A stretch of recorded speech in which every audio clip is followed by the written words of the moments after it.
we'll continue this conversation about Europe, about Ukraine. Let me bring on stage Mr. Basil Valentine.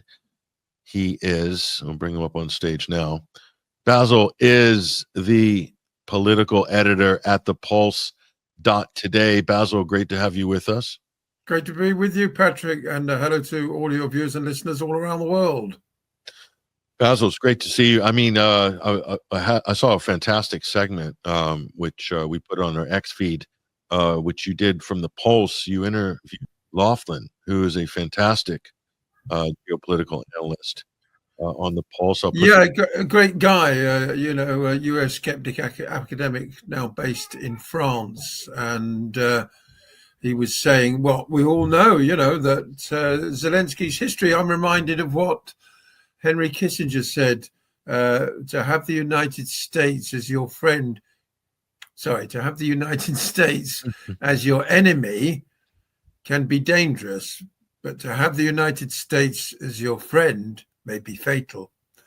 And that's indeed the case for Zelensky. He flew too near the sun, and like Icarus, his wings have melted and he's falling back down to earth with a thud. But that doesn't stop, bleary-eyed commentators like Simon Tisdall in The Guardian, still proclaiming him as the heroic savior of his nation. We've got two parallel realities. On the one hand, Trump is a peacemaker. To others, he's simply an appeaser. On the one hand, I spoke also last week on the Pulse.today to Dmitry Orlov, who, for the first time I've ever heard, enunciated what could be described as the maximalist Russian position, which is that the provinces in the east of Ukraine currently occupied by Russia are now part of the Russian Federation. According to the Russian constitution, they held plebiscites, they voted to rejoin Russia. They're now part of Russia. And the only way that they could leave the Russian Federation would be if they had another plebiscite and decided to leave, and that's not going to happen. Therefore, the idea of there being so-called peacekeeping or NATO troops on Russian soil is a complete non-starter. They would be regarded as enemy forces. So there's absolute chasm between where Russia is and where elements of the West are, most particularly, of course, the United Kingdom, who've been in the vanguard of the warmongers from day one. So, the next couple of weeks are going to be absolutely crucial in terms of the way it plays out. No, indeed. And so what do you make of this? It's kind of an unusual situation. I mean, we spoke to Thomas Fassi, fantastic journalist, writes for Unheard. He's also got a great Substack, Thomas Fassi, as well. We talked to him about this unusual situation now where Trump, the United States, is backing off the Russian aggression against Russia. They're wanting to open up détente and rapprochement with Russia, with Moscow, and Europe is just flabbergasted by this series of events, and they're like meeting and doing emergency confabs to figure out how they're going to fund to keep the war going. They're considering Washington now as kind of almost their enemy, as an appeaser. They're calling Trump Neville Chamberlain. And so, but this is my question, Basil, and I said this to Thomas Fassi, and I'll throw this to you. If Washington and Moscow are going to kiss and make up, and there's no longer a threat of nuclear war breaking out between those two parties, then what could Europe possibly have to fear from Russia if America has got it under control? In this case, the Trump administration. There's a big disconnect here. Is this permanent, or is this just throwing your toys out of the pram before eventually coming to reality? What do you make of this current situation? Well, Europe has made the major mistake of believing its own BS, basically. Europe has somehow convinced itself, or elements of Europe, that Russia has a invasion policy for Poland, for the Baltic states, for anywhere all the way up to and including Paris and London. This is paranoid nonsense, but it doesn't stop them acting accordingly. For example, the Danes have said they want to increase their defense expenditure to 5% of GDP in the near future. The UK Defence Secretary John Healey, has been speaking to his Norwegian counterpart about deepening the military pact between Britain and Norway, extending that, and how they can cooperate to counter the Russian threat in the Arctic. Would you believe it? In France, and John Loughlin talked about this, they're talking about increasing defence expenditure from 50 billion euros a year to 150 billion. Well, they haven't got any money. France has $1 trillion or 2 or 3 trillion in national debt. So they either have to borrow the money, which pushes up the cost of borrowing, is very damaging to the economy, or they have to raise taxes, or, there's no easy way of doing so. Plus, of course, military expending has almost no benefit to the wider economy.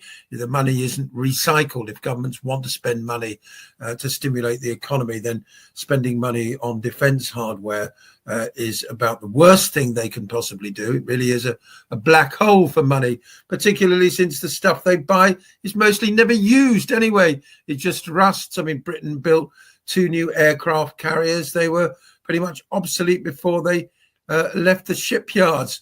The key thing really is that Trump wants to be seen as, wants his legacy to be that of a peacemaker. He's, been quoting the Bible, blessed are the peacemakers and all the rest of it. Now, of course, he's got some very, very bizarre and unpleasant ideas vis-a-vis the Middle East. But when it comes to the Russians, he's definitely started off on the right foot, but Europe seems determined to, remain cast in this absurd, it's the early 1930s all over again mindset, which is completely divorced from reality. There's no evidence the Russians want to advance any further, really, than they already have. If they'd wanted to take over the whole of Ukraine, they could have easily done so by now. He also pointed out, John Loughlin, that the Russians haven't attacked any of the major cities in Ukraine. They haven't been engaged in urban warfare. They don't want to kill civilians. They don't want to destroy Ukrainian infrastructure either. On the other hand, the crazies include that bloke Merz, who may become the new Chancellor of Germany after the elections this weekend. He's talking about extending the nuclear pact, or rather making a new Anglo-German-French nuclear pact if the United States is going to withdraw. And I saw it suggested on social media that he's saying that Europe should be prepared to use nuclear weapons to defend Ukraine. Now, I can't verify that, but that's how crazy the Europeans still are. No, indeed. They're unhinged, to say the least.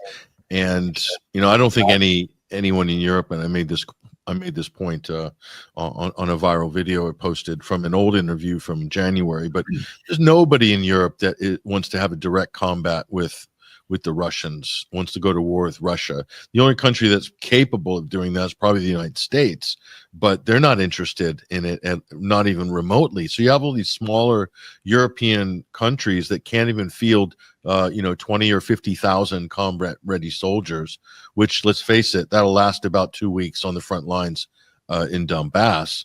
They're not prepared even to do that. So, like, what are they proposing here? Are they just proposing status quo? Just keep pumping in money and weapons into Ukraine, and more dead Ukrainians and less and less Ukrainian territory left? Russia will just keep advancing. Yeah, I thought it was very funny, really, the way Trump humiliated European leaders by saying on more than one occasion last week, look, you had 3 years to sort this out. You've done nothing, Now suddenly you want a seat at the table. You had your chance, This war should never have started in the first place. He's right about that. And now I'm going to bring it to an end. We'll find out exactly what the Europeans are proposing when Emmanuel Macron goes to the White House on Monday, and it is seen by diplomacy watchers as very significant that Macron is going to get first dibs with President Trump, and Starmer is only going later in the week. This is being interpreted as a snub to the British Prime Minister, partly because of past insults from various Labour figures aimed at Trump, and partly because Starmer is the biggest hawk in Europe, along with the likes of von der Leyen, and Kaya, callous by name and callous by nature. She's absolutely crazy, that woman. That's the bar can't go any lower for European officials and foreign policy, Basil. It's pretty scary, actually. Go ahead. Yeah, I mean, that, obviously they're accepting the fact grudgingly that there is going to be a ceasefire, and no leader really likes to be honest enough to come out and say, I'm pro-war, I want more war, I want more killing. So there's a lot of sort of equivocation and hedging going on from European leaders at the moment. They're trying to make out that they're sort of not totally opposed to what Trump is doing, because to do so is painting themselves into a corner. And also what Trump's doing is popular, but not just in America, but all over Europe, in Ukraine, in Russia, everywhere. Any sane person wants to see an end to the war. So it's the European leaders, that want to keep this going, that are really out on a limb. Yeah, I can't imagine. Well, it is interesting because the U.S. is at the same time pressuring the European countries to spend more on defense. They need to spend, and this was part of the browbeating that was happening at the Munich Security Council. They need to spend, 5% of GDP. I mean, Europe's broke at the moment, and that's right. They're already in budget deficits. So I don't think they can really afford to spend that kind of money. And what for as well? It's totally illogical. What we're seeing, hopefully, is peace dividend 2.0. The first one was obviously in the early 1990s when Reagan and Gorbachev managed to broker the Strategic Arms Limitation Treaty, a big reduction in nuclear weapons at that time. Trump has now talked about cutting military spending globally by 50% at some point in the future. Not yet, but he's made that kind of noise. If peace breaks out in Ukraine, if all that calms down and, we go back to the important principles of self-determination. I mean, that's the one that the European leaders never want to hear. The Dmitry Orlov's absolutely right. The people in those eastern provinces in Ukraine voted to rejoin Russia. Why can we not have similar plebiscites all over Ukraine and see what the people want? But of course, Zelensky doesn't want any of that. So.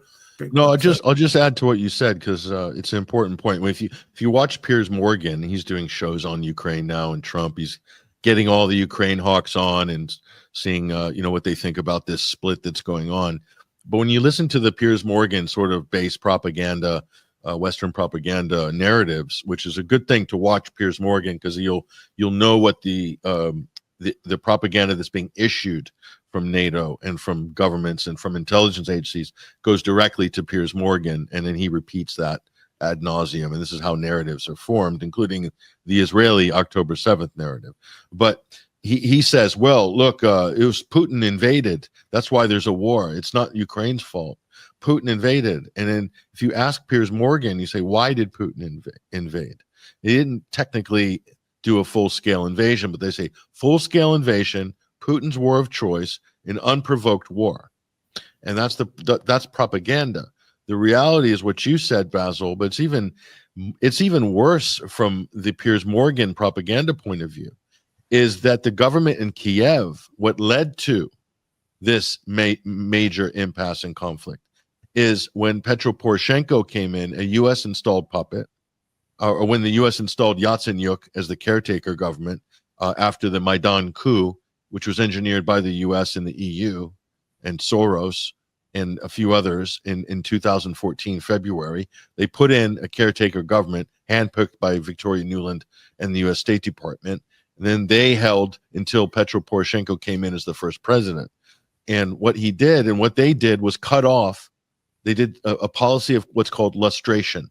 They cut off the eastern regions from the democratic process, and then they cut off government services. In some cases, cut off utilities. So at that point, by international law, by the UN Charter for Self-Determination, you have a right to form your own government, your own militia to protect your people if the country that you used to be a part of has raised an army to attack you.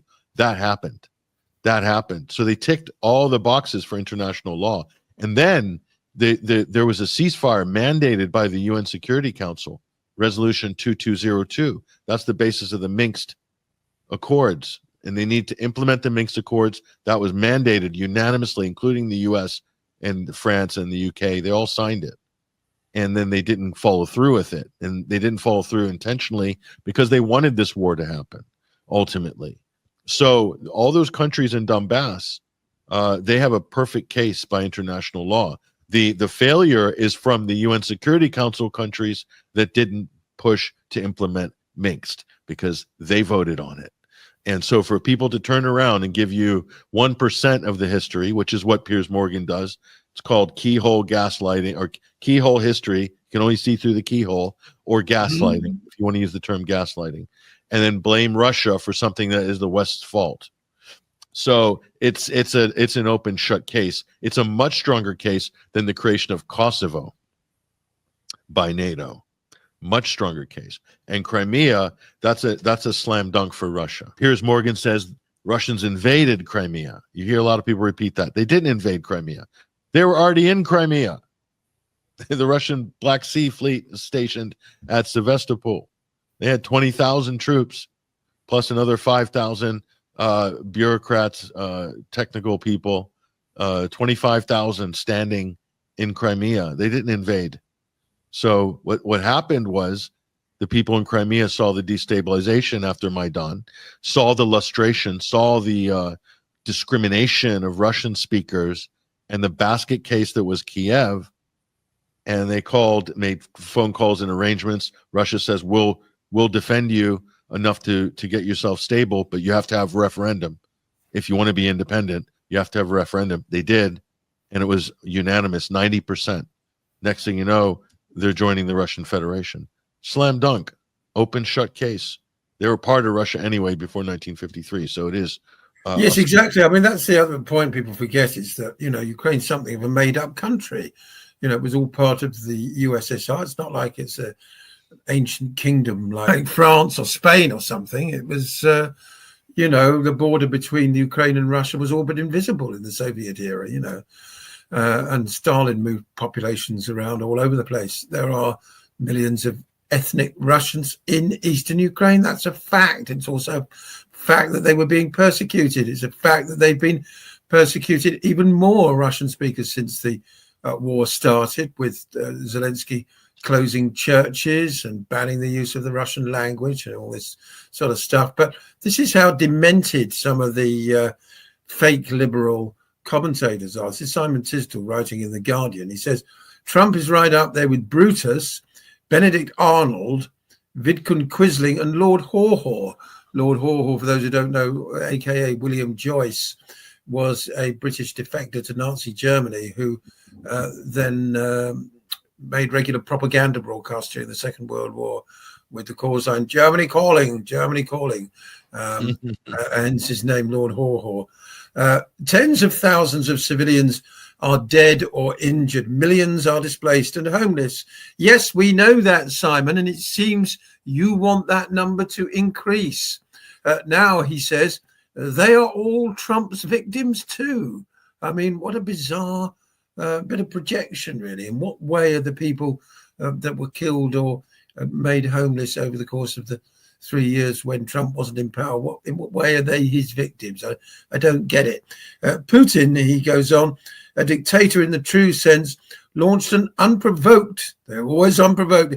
I mean, it's that watchword, isn't it, that, it must come down from the Central Information Bureau that, all corporate media hacks have to always use unprovoked as a prefix when describing the invasion. Do you know what I mean? It's a bit like saying no evidence of was no evidence of vote fraud in 2020. There's no evidence of it. Remember that one? Yeah. October the 5th, that was a terrorist attack. That was unprovoked.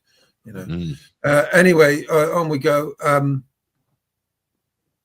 Putin, a dictator in the true sense, launched an unprovoked full-scale invasion, which it wasn't, in defiance of common sense, morality, and international law. He is committing serial war crimes, yet he's flattered and excused and told he can keep what he stole by his White House gangster bro. Trump should demand Putin's arrest along with an unconditional end to hostilities. Instead, he pays lick spittle. He's a disgrace to American democracy. I wonder what Tisdall says about Gaza. No, it's got nothing to say about Gaza, which is another unprovoked attack by Hamas, by the occupied Palestinians, unprovoked. None of these people, all these hawks against Russia, a lot of them were people that have nothing to say about, because they say, well, after the Second World War, we were civilized. We didn't move borders. Back in the medieval times, we had this chaos, and we don't live in that world anymore. Russia can't just go and take things from people, and they can't just invade and then steal the resources from countries. And I'm thinking to myself, what's the U.S. done in Iraq? What's the U.S. done in Afghanistan, Libya, Syria?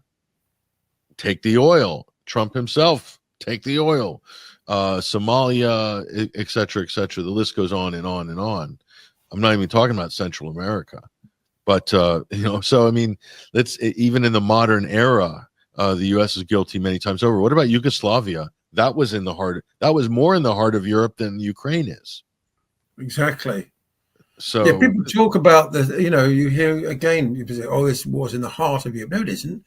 It's at the easternmost extremity of Europe. It isn't in the heart of Europe at all. And it's not going to come to the heart of Europe either.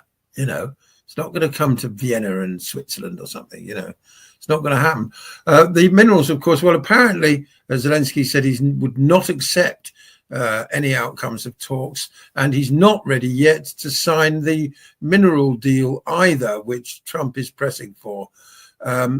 I also saw it reported last week that Ukraine wants to do a deal with Britain, believe it or not, for the minerals, because we've been the most steadfast supporter. Maybe that's why Starmer's carrying on with his absurd posturing. He wants to get his hands on some goodies. I wouldn't be surprised. It'd be good for a change. I mean, Britain needs to get stuff to raise money. I mean, everybody needs cash. So smash and grab in Ukraine. That's right. Closeout sale happening now. Rare earths, natural gas, roll up, closeout sale, blue light special in Ukraine. Zelensky, speak to Volodymyr. He'll sort you out. How long does he have, by the way? Well, good question. Vitaly Klitschko was at the European Parliament in the week collecting a distinguished mayoral award. Some saw that as a sign that he may be being maneuvered. The former world heavyweight boxing champion, he may be next in line. But, really, it's got to be elections in Ukraine, simple as that. And there's no reason why they shouldn't, come hard on the heels of a ceasefire. And if Zelensky gets re-elected, okay, well, then we have to continue to deal with him. I mean, I wouldn't necessarily trust the outcome of any such Ukrainian election. I think we can expect a fair amount of meddling. Meanwhile, the US-Russia reset continues to gather pace. Preparations are now underway for a face-to-face meeting between Donald Trump and Vladimir Putin, according to Russia's Deputy Foreign Minister, a move that, of course, marks a dramatic shift away from Western isolation of Moscow, which has been ongoing for the last 3 years. Sergei Rybakov said the possible Putin-Trump summit could involve broad talks on global issues and not just Ukraine.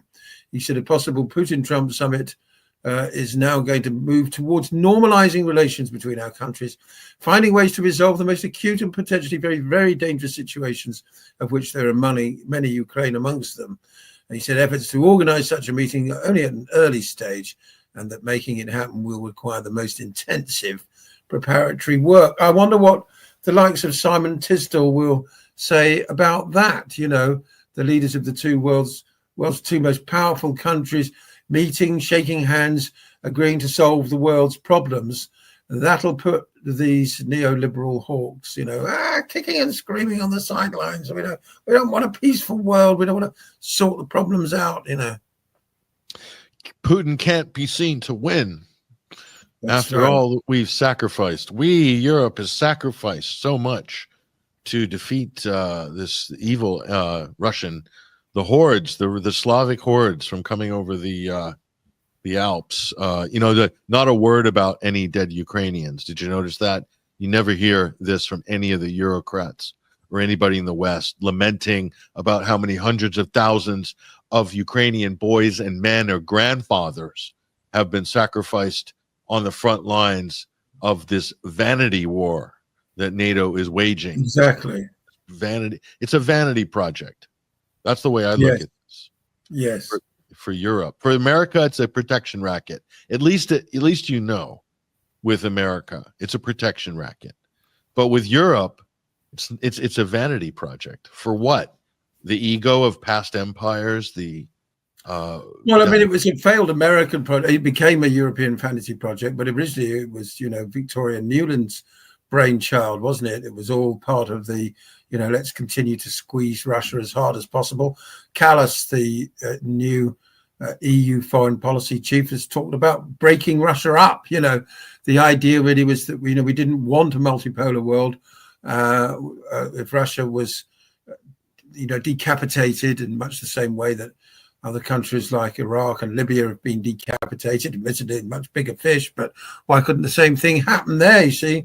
And we end up instead with 10 or 15 small client vassal states, which can be dominated and consumed by the World Economic Forum, the European Union, CIA, or whoever. So it was the fact that Russia existed as this major alternative power bloc that really, and Ukraine was just the hired muscle, as it were, to start trying to push them around.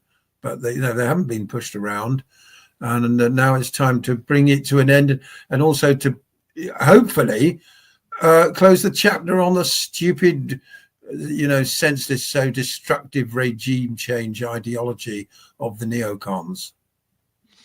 Yeah, we hope so. Anyway, it's a promising start. I hope they follow through with it. I would hate to be disappointed with everyone's hopes. One last little vignette, because it is worth talking about the constructive things that are happening. Russia could agree to using $300 billion of sovereign assets, which have been frozen by the European Union, for reconstruction in Ukraine, but insists that part of the money is spent on the 1/5 of the country that has now become part of Russia. So that would be, that's the kind of creative thinking that's needed, isn't it? Yeah. It's in Russia's interest to do that, by the way, and they'll want a hand in the construction, and so that means that money talks. Money talks. Yep. Patrick, do you know what I mean? $240 billion. Well, laying cement. Changes a lot of people's minds, doesn't it? Laying cement, laying foundations, getting the Teamsters in. Trump knows all about that. That's talking his language, that's for sure. So I think he can deal with the Russians on that end of the deal. It's just getting things to a point where people are going to accept the outcome. That's the big challenge right now, because a lot of reputations, a lot of vanity is at stake, as we said. So I'm not holding our breath for Europe. I think they're just going to have to learn the hard way, maybe at the ballot box in the case of some of these countries. But Basil, we're going to wrap this segment up, and it's been a great Sunday Wire, by the way. But any final thoughts? Any impressions about things going on out there you want to share with us? Well, Zelensky said he had a productive talk with Keir Starmer ahead of Starmer's trip to Washington, and finished by saying the UK and its people are amongst Ukraine's biggest supporters. Well, not all of us, Vladimir. Does that put me in the crosshairs of your Secret Service if I say that? Well, certainly. I've been on a few SBU hit lists. Propaganda lists, of Western journalists that are enemies of Ukraine. So, A couple Well, of hopefully all that's going to go away. This is the thing. We just need all this to go away. well, half of it has gone away because half of those were USAID funded. So I was on Right. I was on one confirmed USAID funded blacklist of Western journalists and political pundits. And so now that the funding's been pulled, I hope that Doge got their little scalpel into that program. But that stuff will just go away. It was jobs for ne'er-do-wells, whether they're Ukrainian, Eastern European, or people in Washington that were actually doing it.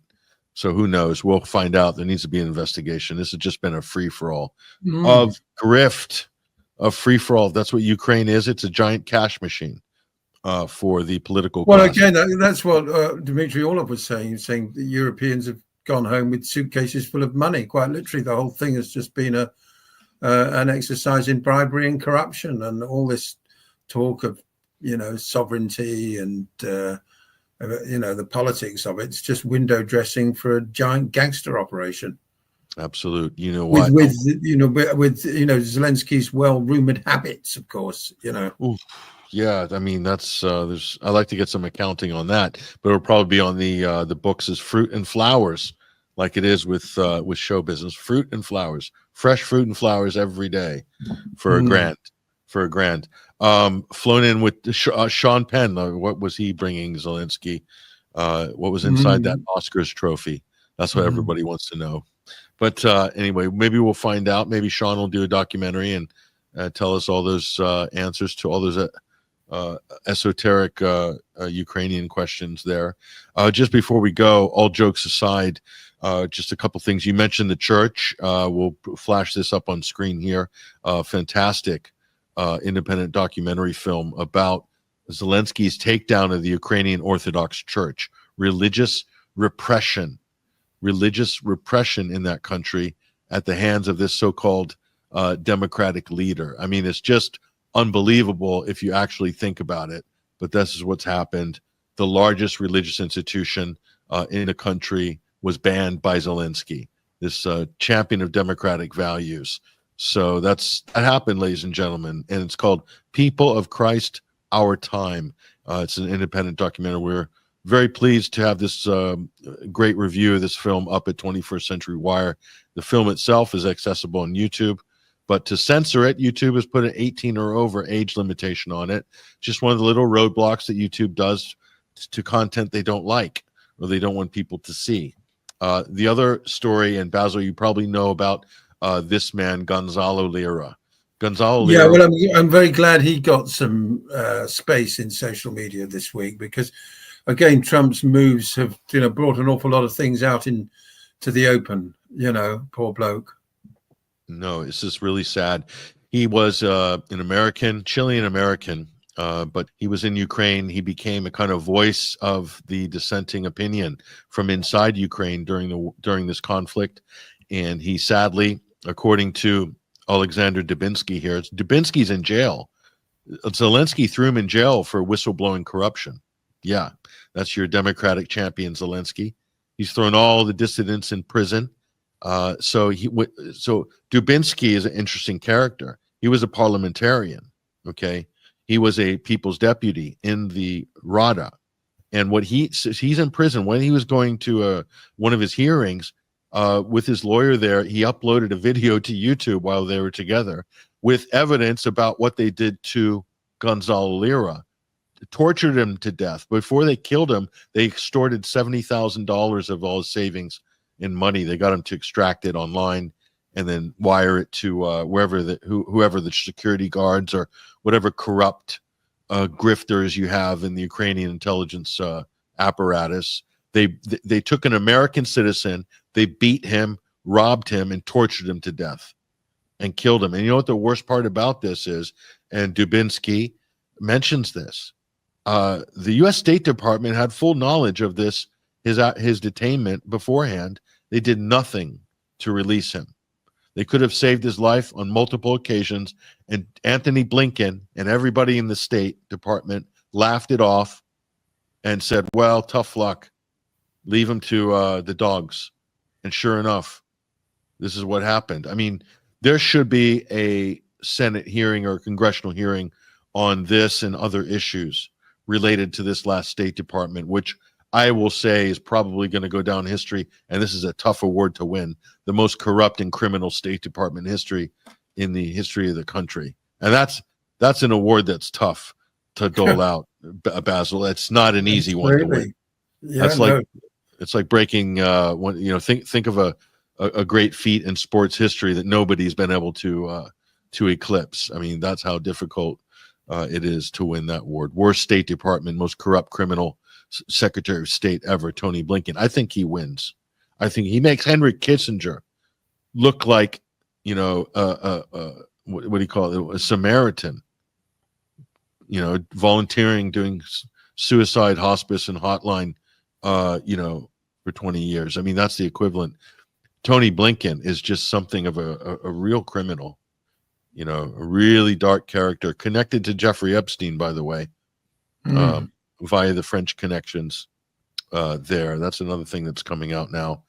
Well, we got plenty to talk about on that front, I hope. Yeah, the only good thing about Blinken is, his reputation is that of a genocide enabler. That's his legacy. He doesn't have anything else. He will never recover from it in the eyes of the global public, But doubtless, neocon universities will give him a few $1,000s to deliver the odd speech. He'll join one of those think tanks, no doubt, but he cannot claim now, at any point going forward, anything other than the most disgraceful record of any Secretary of State. Yeah, no, it's pretty incredible. Pretty incredible. So those are two things. Before we go, I just want to mention that we're back at the Pulse.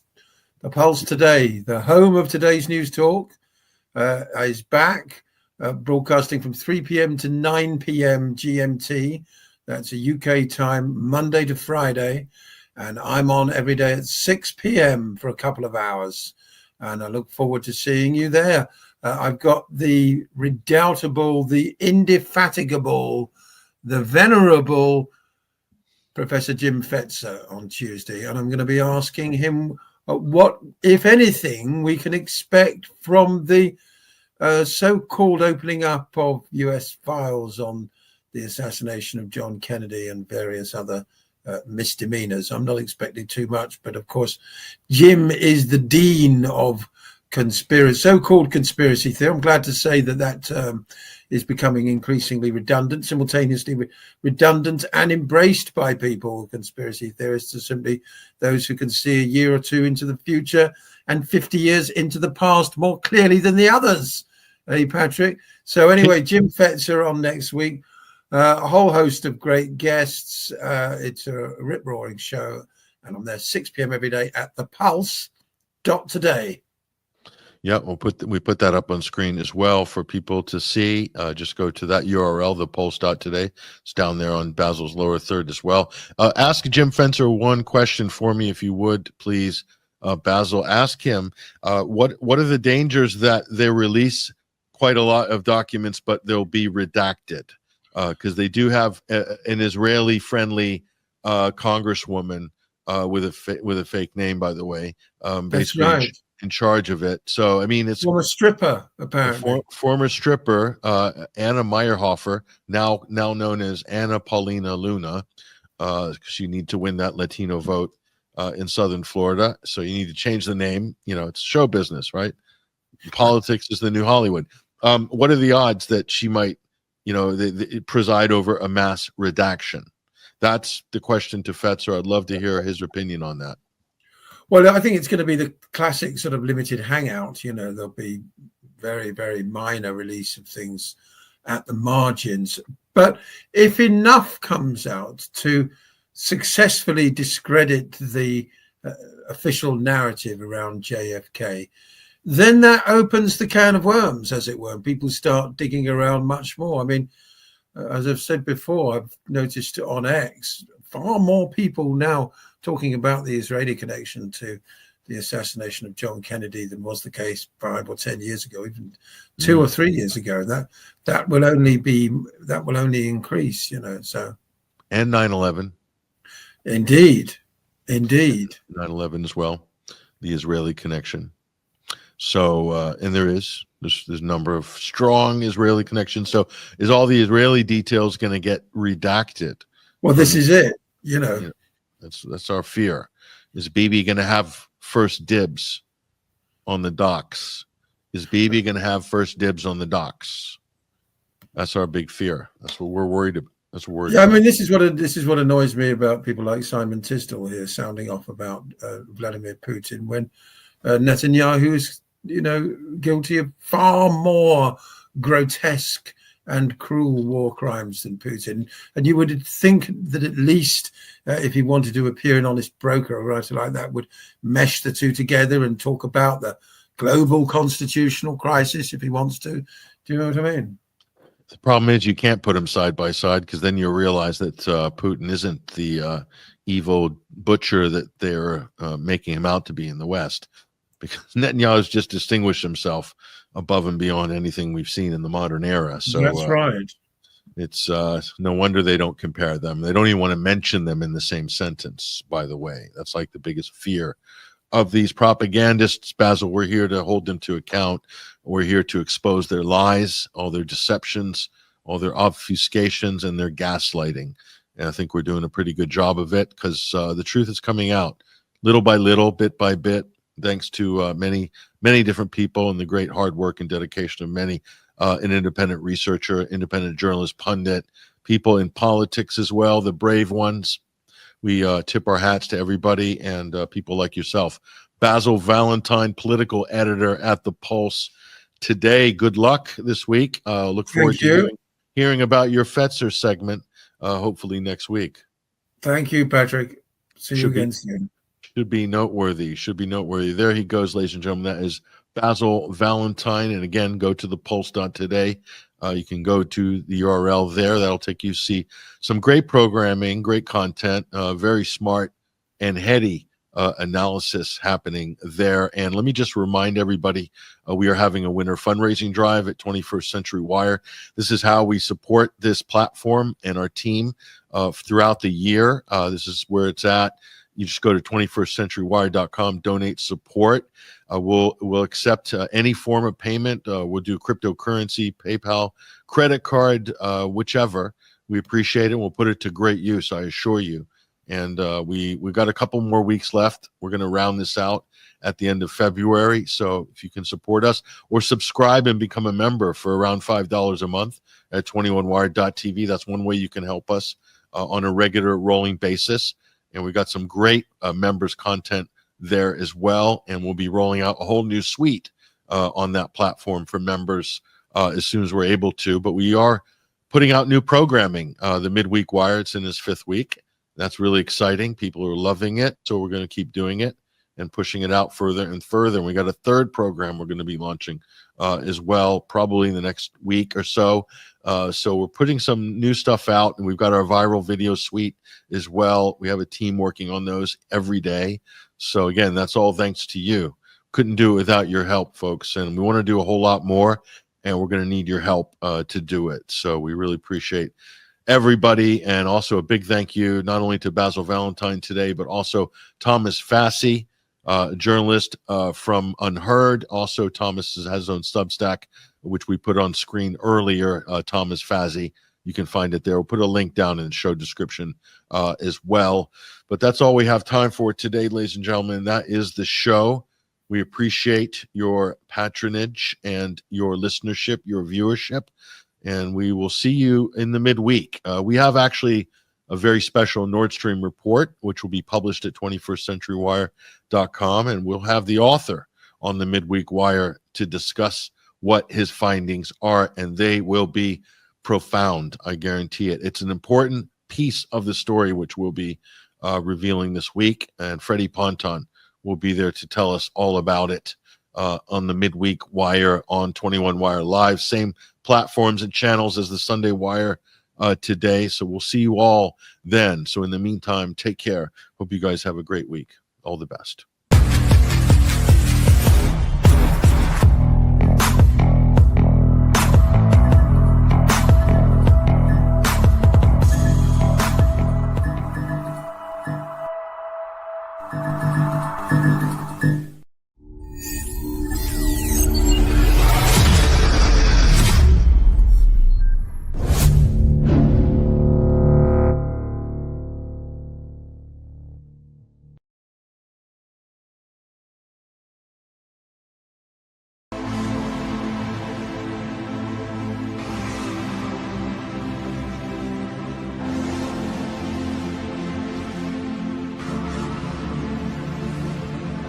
Gratitude, the antidote, the world is built on fear. The evil world we live in wants our soul to disappear. But gratitude, salvation, and never-ending light that transcends all the darkness trying to hold us to the night. Thoughts say what is missing, thank you says what's here. Thoughts keep us unconscious, thank you makes it clear. Back into the moment, the vast eternal now, where God is always with us and holy like a cow, like a sunrise or a child or a garden full of roses. The mind misses the magic, it considers all the poses. Why our thoughts against us, principalities are there, whispering indifference on foundations of despair. So thank you is my mantra, mantra. Na na na na na na na. Thank you is my mantra, mantra. Who set up this funhouse, this journey for our soul, where most never make it and lose all their control? How do we get back any sovereignty from the lies of demons that we pretend to be?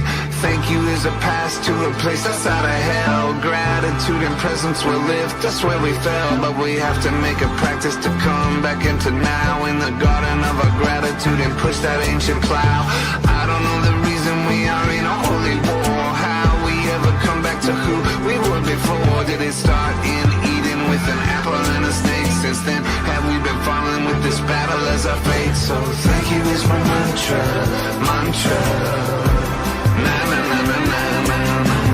Thank you is my mantra, mantra. The world will light us, and so will our minds, so will our minds. Whatever is the reason, this is where we are.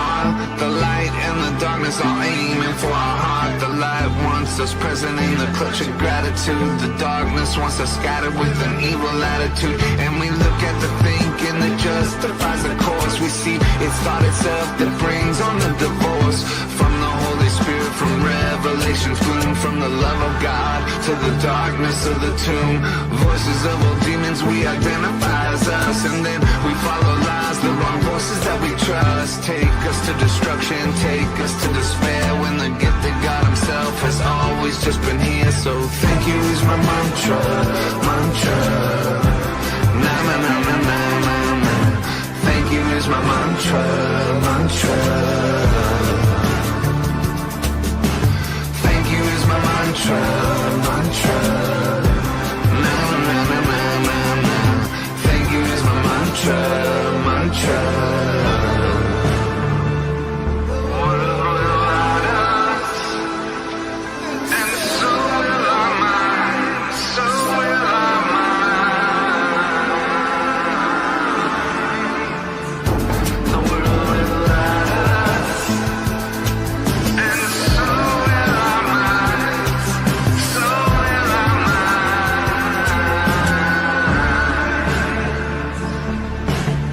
Is my mantra, mantra.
raise a hand about who we are.